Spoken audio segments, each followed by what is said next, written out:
สู่ข้อสร้างเลยเนาะเกณฑ์ข้อสร้างเลยข้อสร้างมีว่าเมื่อเขาวางวัตถุ A B ซึ่งว่าจะโบอยู่กับจะโบขนาดกับแกนต้นแล้วก็โบนำชักกับแกนต้นเนาะซึ่งว่าคนให้แอน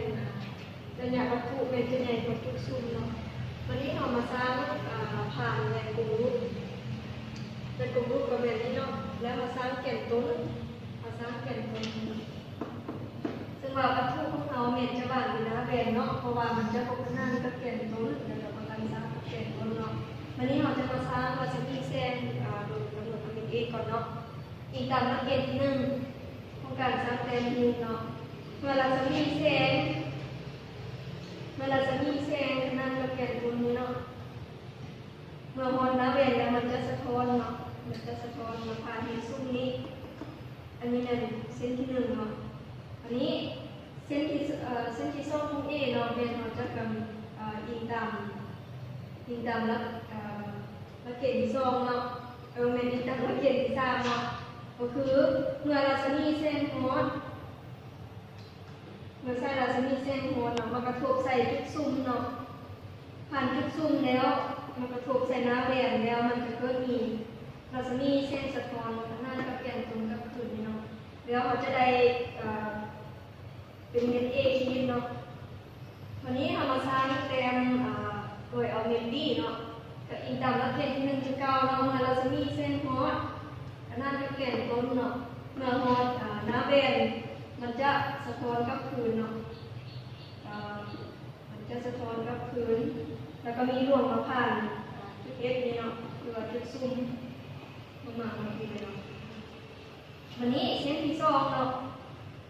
ลงมาผ่านจุดนี้แล้วเนาะซึ่งว่ามันจะมาตัดกับจุดเลยเป็นบีคิดเป็นนี่เนาะวันนี้เส้นที่สองบีกับอีกตามลักเกณฑ์ที่สร้างคือเก่าเนาะลักเกณฑ์ที่สร้างเนี่ยจะคิดเราจะมีเส้นมาผ่านจุดเอฟเมื่อผ่านจุดเอฟแล้วจะมากระทบใส่เงาหน้าแหวนเนาะมันจะสะท้อนกับคืนทางเก่าโดยนั่งกับแกนตรงเนาะแล้วก็ตัดกับเส้นที่1ของบีเองไปเนาะแล้วเราจะเห็นในจุดตัดตรงนี้เกิดเป็นงูหลวงบีคิดซึ่งว่าแบ่งกลมก็มันมีเนาะต่อแบ่งกลมสวดเนาะแบ่งกลมสวดก็คือการเนาะอันนี้ทำการสร้างแต้มแก่นตรงขึ้นมาซึ่งบางวัตถุไว้นะแหวนเนาะว่ามันจะบ่งขนาดกับเปลี่ยนตัวแล้วก็ธรรมชาติเนาะยิงตามรับเปลี่ยนการสร้างแต้มเป็นกลมเก่าเนาะกำหนดจุดเอก่อนนักเรียนที่1เพิ่นว่าเมื่อเราจะมีเส้นฮอตมากระทบเมื่อเราจะมีเส้นฮอตขนานกับแก่นต้นเมื่อฮอตหน้าแหวนแล้วมันจะสะท้อนกับพื้นแล้วจะมีรวงมาผ่านจุดเอฟเนาะอยู่ทางเบื้องล่างของแหวนนี้วันนี้เส้นที่2เนาะอีกตามหลักเกณฑ์ที่2มาสร้างเส้นที่2ก็คือเมื่อเราจะมีเส้นมากระทบใส่หน้าแหวนเนาะหรือว่ามาฮอตแหวนมันจะเกิดมีเส้นสะท้อนกับพื้นทางเก่าเนาะแต่ส่วนแกนยาวเบื้องล่างก็จะมีรวงมาตัดกับจุด4นี้หรือว่าจุดตรงกลางเนาะวันนี้เขาได้แล้วตัวเอเนาะซึ่งว่าเขาจะเอาจุดตัดกันของเส้นที่1และเส้นที่2นี่เนาะซึ่งว่าส่วนแกนยาวตัวนี้จะมาตัดกับจุด F นี้แล้วก็เขาจะเอาจุดตัดของเส้นที่1เบื้องล่างเส้นที่1และเบื้องล่างเส้นที่2นี้ได้เป็นวงรวม A ทีเนาะวันนี้เขากำหนด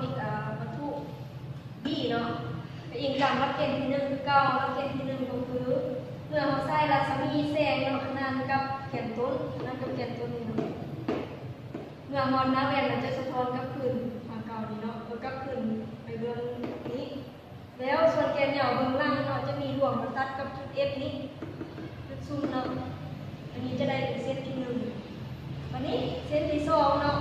เราก็ยิงตามหลักเกณฑ์ที่2คือเก่าเมื่อรัศมีแสงสะท้อนมาฮอตหน้าแหวนเนาะมันจะสะท้อนกับพื้นทางเก่าแล้วส่วนแกนยาวเบื้องล่างก็จะมีรวงมาตัดกับเมดสีอีกแล้วจุดตัดกันระหว่าง